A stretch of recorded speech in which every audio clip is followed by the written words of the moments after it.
서로 인사 한번 인사하면서 축복 한번 하겠습니다. 사랑하고 축복합니다. 앞뒤 분하고 한번 하겠습니다. 사랑하고 축복합니다. 네, 평생 사랑하면서 살아가는 것도 모자라죠. 오늘 제목을 제가 성경에 있는 말씀처럼 만물의 마지막에 가까웠으니라고 정했는데요. 만약입니다. 만약에 저와 여러분들의 인생이 앞으로 일주일 남았다 하면 어떻게 하시겠습니까? 돈을 좀 더 벌어서 그동안 벌지 못한 것까지 다 채우고 가시겠습니까? 아니면 끝까지 더 좋은 집을 장만하려고 애를 쓰시겠습니까? 아니면 그동안은 내가 쉬지 못해서 푹 쉬면서 여행이라도 좀 며칠 다녀올까? 아마 이렇게 마지막 일주일 동안을 살아가실 분들은 아마 안 계실 겁니다. 왜냐하면 이런 것들은 인생의 마지막에 있어서 무의미하기 때문입니다. 이렇게 아마 살아가실 분들이 많을 것 같아요. 마지막 일주일 동안 사랑하는 사람들을 찾아가서 얼굴을 한 번 더 보고, 그리고 또 혹시라도 내가 누구와 어떤 관계 속에 틀어져서 섭섭한 마음이 있고, 그렇다면 마지막으로 용서를 좀 구하기를 원하겠죠. 그리고 마지막으로 내가 살아온 집과 내가 섬기는 교회, 또 우리 동네를 돌아오면서 마지막으로 내 마음속에 기억을 담지 않을까, 이렇게 생각을 해봅니다. 이태리에 가면 폼페이라는 도시가 있었습니다. 그런데 이 도시 한 5만 명 정도가 살고 있었는데, 지금부터 약 2000년 전 화산이 폭발해서 이 도시가 전체 다 그냥 화산재로 온데간데 없이 덮어져 버렸습니다. 이 화산이 폭발하기 며칠 전부터 화산재가 조금씩 계속 이렇게 나오면서 낌새를 알아차린 노동자와 노예들은 다 그 지역을 떠나갔습니다. 그런데 화산이 며칠 후에 폭발하면서 2000명이 그 화산재에 다 덮여 죽었습니다. 나중에 알고 보니까 누군가 했더니 이 지역에 살고 있던 귀족들과 돈 많은 상인들 그리고 지역 유지들이었다는 것입니다. 이 사람들은 마지막까지도 자기가 살던 그 집, 그러니까 재물, 또 명예, 이것을 포기하지 못하고 결국 화산재에 덮여서 인생을 참 허무하게 죽고 만 거죠. 성경에도 보면 그런 사람이 하나 있습니다. 롯의 아내입니다. 소돔성이, 그가 살고 있는 소돔성이 타락해서 하나님이 심판하시는데 유황불로 막 심판하시는데, 끝까지 롯의 아내는 그 소돔성에 미련을 두지 못하고 버리지 못하고 뒤를 돌아보다가 결국 소금 기둥이 되었다는 것이죠. 여러분, 이것이 인생입니다. 인생은 대부분이 다 그런 마음을 가지고 있다고 그래요. 이 땅에 계속 무엇인가 집착하는 그런 것들이 있다는 것이죠. 그런데 성도 여러분, 성경은 그렇게 말하지 않습니다. 성경은 이 땅의 것에 소망을 두지 말라겠어요. 잠시 있다가 없어질 거라겠습니다. 우리를 또 잠시 왔다가는 나그네라겠습니다. 지혜로운 성도, 믿음의 성도는 이 땅의 것에 소망을 두고 이 땅의 것을 계속 붙잡는 삶을 살아가는 것이 아니라 이 땅의 것에 소망을 자꾸 잃어버리고 자꾸 놓는 생활을 하게 됩니다. 그리고 하나님 나라의 것을 잡으려고 그 세상에서 달려가는 것이죠. 우리 기독교는 종말론적인 종교입니다. 이게 뭐냐면 끝이 있다는 겁니다. 끝. 시작이 있고 끝이 있습니다. 여러분이 아시겠지만 불교는 끝이 없어요. 윤회적인 그런 삶을 살아간다. 계속 돌고 도는 겁니다. 근데 성경에는 끝이 있다고 분명히 말합니다. 시작이 있으면 끝이 있습니다. 알파와 오메가, 아멘. 분명히 끝이 있어요. 시작과 끝이 있습니다. 창조와 종말이 있습니다. 성경은 시작부터 끝을 우리에게 보여주고 있고요. 그리고 성경은 끝을 보여주는 지침서입니다. 지나간 역사를 돌아보면 종말 의식을 가졌던 시대는 사람들이 경건했습니다. 늘 깨어 있었습니다. 그리고 늘 믿음으로 살려고 노력했습니다. 그런데 종말 의식이 약했던 시대는 하나님을 떠나고 타락했던 시대, 하나님 나라 영원한 것보다 이 땅의 것에 더 소망을 두고 이 땅의 것을 붙잡으려고 애를 썼던 그런 시대였습니다.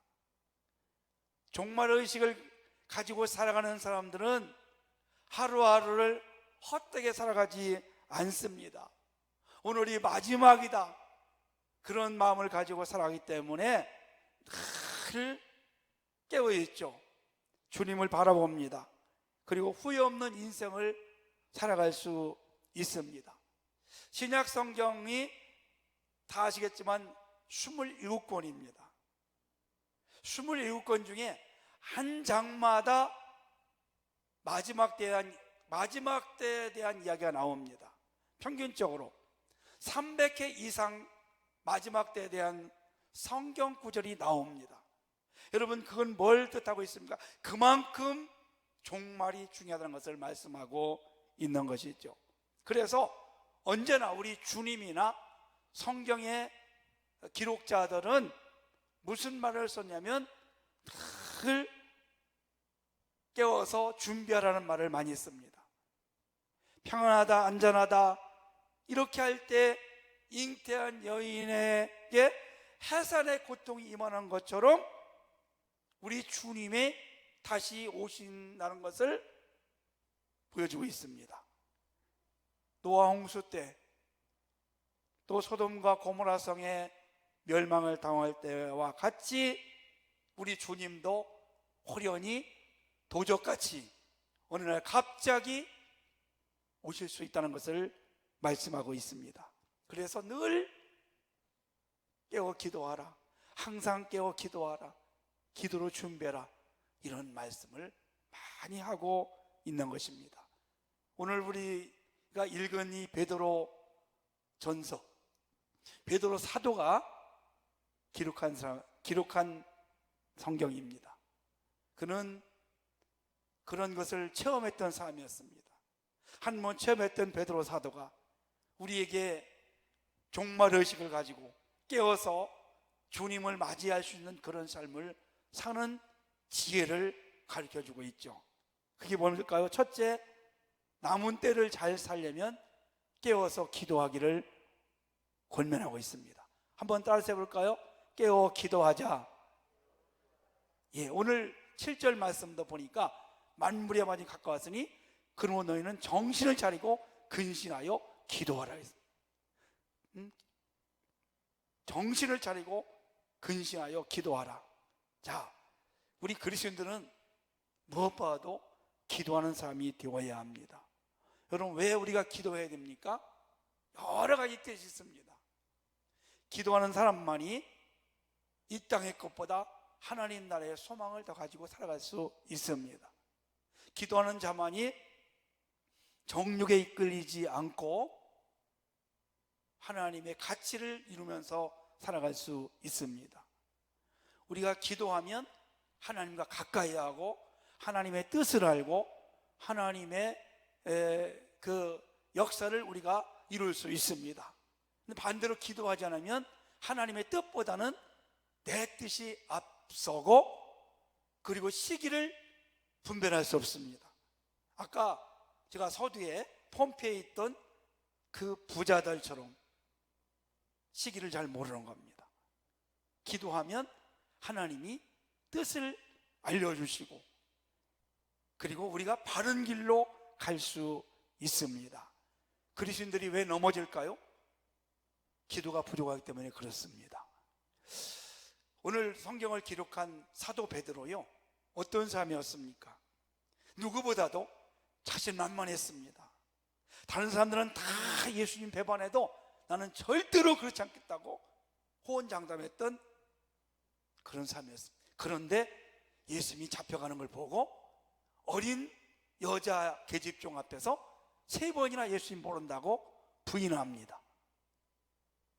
그리고 나서요, 새벽닭이 울 때마다 통곡하며 후회하며 회개하며 기도했습니다. 여러분, 왜 베드로가 이렇게 되었을까요?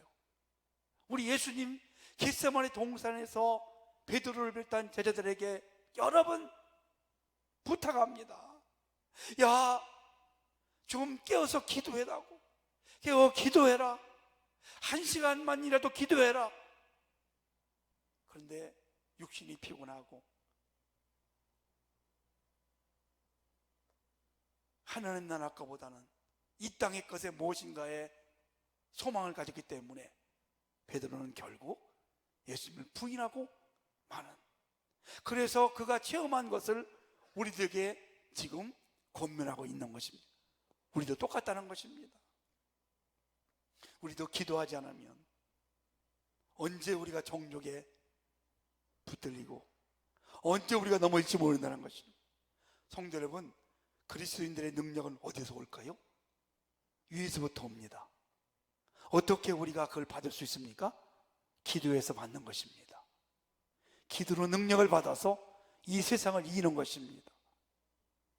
그래서 예수님도 바울도 항상 쉬지 말고 기도하고 깨워서 기도하기를 원하고 있습니다. 누가 기도합니까? 기도하는 사람은 하나님을 사랑하는 사람입니다. 여러분, 사랑하는 사람은요, 계속 대화하고 싶어요. 믿으십니까? 기도하는 사람은 하나님과 대화하는 사람입니다. 누가 기도합니까? 하나님의 능력을 믿는 자입니다. 하나님의 능력을 믿는 자는 기도합니다. 누가 기도합니까? 내가 부족함을 느끼는 사람입니다. 내가 부족함을 인정하는 사람입니다. 내 힘으로 할 수 없는 일들이 우리 삶 가운데 자주 올 수 있습니다. 그때마다 하나님의 도우심을 구하는 것입니다. 그래서 우리는 평안할 때에도 기도해야 되고 어려울 때에도 기도해야 되고, 우리가 늘 호흡을 하듯이 우리는 영혼의 호흡을 해야 될 줄로 믿으시기를 바랍니다. 하나님은 기도를 통해서 역사하십니다. 기도를 통해서 하나님의 뜻을 알려주시고, 기도를 통해서 우리의 가는 길을 바르게 인도해 주십니다. 여러분, 잘 풀리고 있습니까? 안 풀리시고 계세요? 자꾸 꼬이십니까? 그러면 기도하셔야 됩니다. 기도하면 하나님이 잘 풀어주십니다. 안 될 것도 되게 하시고, 가지 말아야 할 것도 하나님이 알려주셔서 못 가게 하시고, 해야 될 일도 하나님이 하지 말아야 할 거 해야 될 일을 알려주시고, 하지 말아야 할 것은 막아주십니다. 이게 여러분 하나님의 역사이십니다. 여러분의 영혼이, 여러분의 호흡이 살아있는 동안 늘 어떤 상황에 있든지 어디서든지 늘 기도하는 여러분 되시기를 주의 이름으로 축원합니다. 두 번째, 남은 때를 잘 살려면 뜨겁게 사랑해야 됩니다. 성도 여러분, 죽음을 앞에 둔 사람들이 제일 후회하는 게 하나 있습니다. 그게 뭘까요? 사랑하지 못한 거. 좀 더 사랑해 줄 걸. 내가 왜 그렇게 미워했을까? 잘 후회되는 것이 사랑하지 못한 거죠. 사랑하며 사는 것이 가장 행복한 인생입니다. 가장 아름다운 삶입니다. 그래서 일주일 남았다면 아마 자기 자녀들, 자기 남편, 자기 아내, 이웃들, 동료, 아마 일주일 동안 시간이 모자랄 정도로 사랑하고 주고 싶을 거예요. 한 번 더 안아주고 싶을 거예요. 뜨겁게 사랑하는 것입니다. 사랑하면 미운 사람도 허물이 보이지 않습니다. 그래서 오늘 본문에 보면 사랑은 허다한 죄를 덮어준다 했습니다. 사랑하면 안 보여요. 여러분 자녀들 얼마나 허물이 많아요. 온통 허물이에요. 근데 사랑하는 자녀들은 그 허물이 허물같이 안 보이는 겁니다. 그래서 어떤 권사님이 그러는 겁니다. 한번 이야기를 하는데 자식이 얼마나 귀엽고 이쁜지 어릴 때 똥도 냄새가 안 나더래요. 똥도 냄새가 안 나대요. 사랑스러우니까. 사랑스러운 자식이기 때문에. 그러니까 여러분, 우리가 한평생 살면서 짧은 인생인데 사랑하는 것보다 우리는 더 미워를 많이 하고 시기하잖아요, 여러분. 뜨겁게 사랑해야 됩니다. 하나님을 사랑하고 이웃을 사랑하기를 축복합니다. 그래서 우리 주님 뭐라고 합니까? 내 이웃을 무엇과 같이 사랑하라? 내 몸과 같이 사랑하라. 여러분, 이 몸이 얼마나 소중합니까? 얼마나 아낍니까? 이 몸을 위해서 인생을 걸잖아요. 그러니까 이웃도 그렇게 하라는 것이죠. 사랑은 덮어주는 겁니다. 주는 거라, 주는 거. 죄를 덮어주고 허물을 덮어주고 흠을 덮어주는 것이 바로 사랑이에요. 사랑하면 흠이 안 보여요.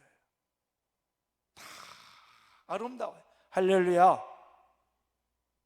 교회를 사랑하고 이웃을 사랑하고 주님을 사랑하고 자녀들을 서로 부부가 사랑하는 삶을 살기를 주님의 이름으로 축복합니다. 하나님과의 관계에서 기도가 필수라면 이웃과의 관계에서는 사랑이 필수적입니다. 마음과 뜻과 힘을 다해서 하나님을 사랑하라고 말씀하시면서 이웃도 몸처럼 사랑하라는 예수님의 말씀이 오늘 우리의 가슴에 뜨겁게 타오르기를 축복합니다. 그럼 어떻게 여러분 사랑할까요? 오늘 본문에 보니까 원망 없이 대접하라는 겁니다. 대접하는 겁니다. 그냥 사랑한다고 말만 하는 것이 아니라 대접하는 겁니다. 무슨 대접을 할까요, 여러분? 베풀어 주는 거죠. 받는 자보다 주는 자가 복이 있다고 했습니다. 큰 거 아니어도 좋습니다. 내가 먼저 섬겨주고 베풀어 주는 것입니다. 나를 만나게 한 사람, 나를 찾아온 사람, 오늘 나와 함께 한 사람이 여러분 어떤 사람일까요? 하나님이 보내신 사람입니다. 그 사람을 내가 섬겨주고 대접해 주는 것입니다. 나와 함께 사는 사람, 하나님이 만나게 하셔서 그 사람을 사랑하라고, 그 사람을 섬겨주라고, 그 사람을 대접하라고 나와 평생 함께하고 또 만나게 하신 줄로 믿으시기를 바랍니다. 원망 없이 하는, 기쁨으로 감사함으로 하는 것이 뜨겁게 사랑하는 겁니다. 이제 우리 그리스도인들이 이 어려운 시기에 회복하고 세상으로부터 인정받게 하는 그런 이제 비결이 다른 게 별로 없는 것 같아요. 이제 여러분, 우리가 좀 더 이웃을, 세상을 이해해주고 품어주고 더 많이 사랑해주고 우리가 뜨거운 가슴을 가지고 그들을 섬겨주면 우리 교회가 이전보다 더 세상으로부터 인정받고 회복될 줄로 믿으시기를 바랍니다. 사랑, 하나님의 속성입니다. 섬겨주는 것, 베풀어주는 것, 대접하는 것입니다. 이렇게 여러분 이제 오늘부터 좀 더 섬겨주고 대접하고 더 원수 같은 사람들을 품어줄 수 있는, 이해할 수 있는 우리 성도님이 되시기를 주님의 이름으로 축원합니다. 세 번째는 은혜를 따라 섬겨야 합니다. 10절 말씀을 보니까 각각 은사를 받은 대로 하나님이 여러 가지 은혜를 맡은 선한 청지기가 서로 봉사를 하랬습니다. 자, 우리는 어떤 사람들이냐? 하나님의 선한 일을 맡은 청지기입니다. 청지기, 주인의 재산을 관리하는 사람들입니다. 그래서 성도 여러분, 우리는 주인의식을 가지고 살아야 됩니다. 하나님께서 청지기 사역을 하도록 각자에게 은사를 주셨습니다. 그리고 은혜를 주셨습니다. 은혜라는 말은 기프트라는 말이죠. 선물입니다. 선물. 왜 우리에게 은사를 주시고 은혜를 주셨을까요? 섬기라고요. 우리가 받은 은혜를 가지고 하나님의 교회를 섬기는 것. 할렐루야. 하나님의 교회를 섬기는 것입니다. 이게 봉사라는 것입니다. 그래서 우리에게 은사 주셨어요. 왜 우리에게 은혜를 주셨어요? 교회를 세우고 하나님이 맡기신 사람을 세워가라고, 그를 하나님의 일꾼으로 세우라고 우리에게 은사를 주신 줄로 믿습니다. 또 한 가지는 내 힘으로 섬기지 말고 하나님이 주시는 힘으로 섬기라는 겁니다. 내 힘으로 섬기려고 하니까 원망이 나오고 짜증이 나오고 힘들 수 있습니다. 근데 하나님이 주시는 힘을 가지고 섬길 때 우리가 기쁨으로 섬길 수 있어요. 똑같은 봉사 헌신도 우리가 주방에서 봉사할 때 내 힘으로 하니까 힘들고 짜증납니다. 하나님이 주시는 힘을 가져가면 기쁨이 넘치는 거예요. 아멘. 야, 내가 이렇게 해서 우리 성도들을 맛있게 점심 먹게 하고 맛있게 먹게 그 생각하면 막 기쁜 것. 여러분, 이것이 하나님이 주신 힘을 가지고 봉사하는 것입니다. 내가 이 성전을, 내가 이 교회를, 화장실을 이렇게 막 청소하고 섬길 때 우리 성도들이 얼마나 기쁘게 예배를 드리고 사용할 수 있을까? 이게 하나님의 힘으로 헌신하고 봉사하는 것입니다. 우리가 헌금할 때도 그렇습니다. 하나님이 주신 힘으로 하면 아깝지 않습니다. 내 것이라고 생각하기 때문에 아까운 것입니다. 기쁨으로 드릴 수 있습니다. 감사함으로 드릴 수 있습니다. 강남구 청담동에 남녀 신사 숙녀가 양복과 멋진 옷을 입고 저녁에 어느 날 모였습니다. 사무실에 모여가지고 한참을 이들이 각자 막 하나님 앞에 기도를 합니다. 그리고는요, 호주머니 안쪽에서 이 볼펜을 꺼내더니 A4 용지에다가 유서를 쓰는 겁니다. 자살하려고 유서 쓰는 것이 아니라 유서 쓰기 공동체 멤버들이었습니다. 1년에 한 번씩 유서를 쓰는 겁니다. 그 유서 내용을 보면 자기 있는 재산, 자녀들에 대한 거죠. 대학을 졸업하고 취업하면 부모가 탁 손을 떼고, 어린 자녀들은 대학 졸업하고 취업할 때까지 적당히 얼마를 주기로 이렇게 합니다.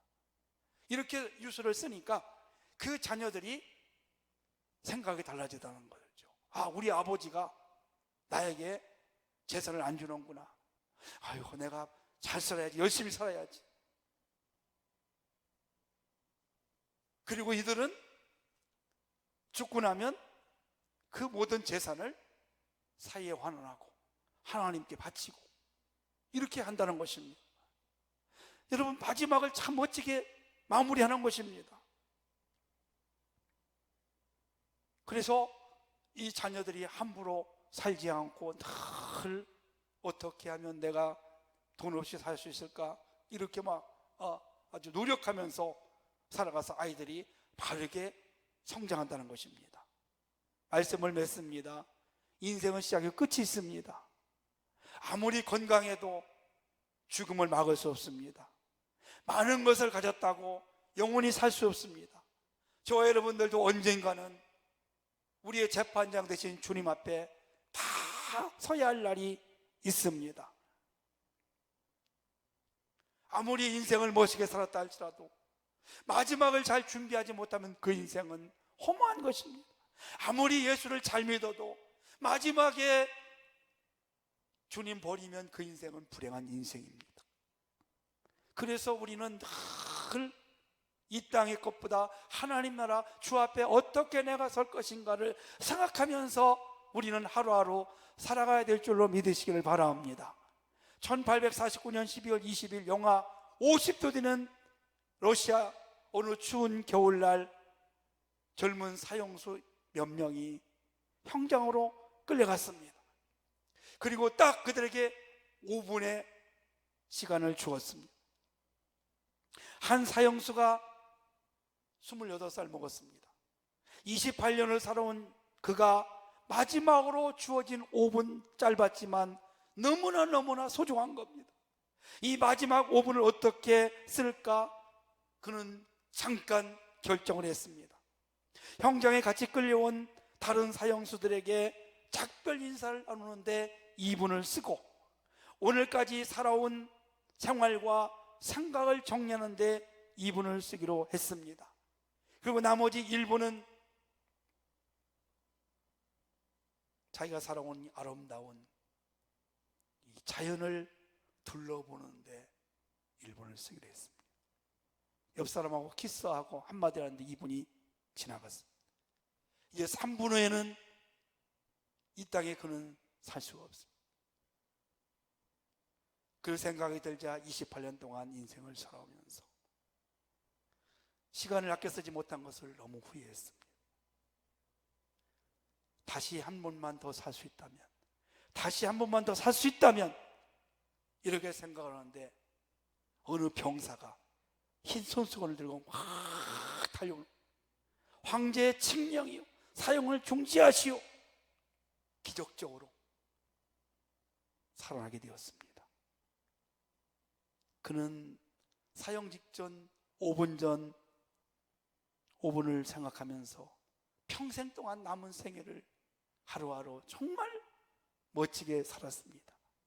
그 후에 죄와 벌, 카라마조프의 형제들, 백야 등 수많은 불의 명작을 발표한 세계적인 대문호가 되었습니다. 이 사람이 바로 토스토프 예스키, 노벨상도 받은 걸로 알고 있습니다. 그 5분, 그로 인해서 그는 남은 생애를 정말 멋지게 살았습니다. 여러분, 우리 인생은 언제 끝날지 모릅니다. 성경은 만물의 마지막에 가까웠다고 말합니다. 이제 우리가 어떻게 살아야 되겠습니까? 늘 깨어서 하나님 앞에 기도하며 살 수 있기를 원합니다. 좀 더 뜨겁게 이웃들을 사랑할 수 있기를 원합니다. 그리고 주님 앞에 가는 날까지 하나님의 교회를 섬기면서 살아가심으로 우리 모두가 다 후회 없는 인생을 살아가는 여러분 되시기를 주의 이름으로 축복합니다.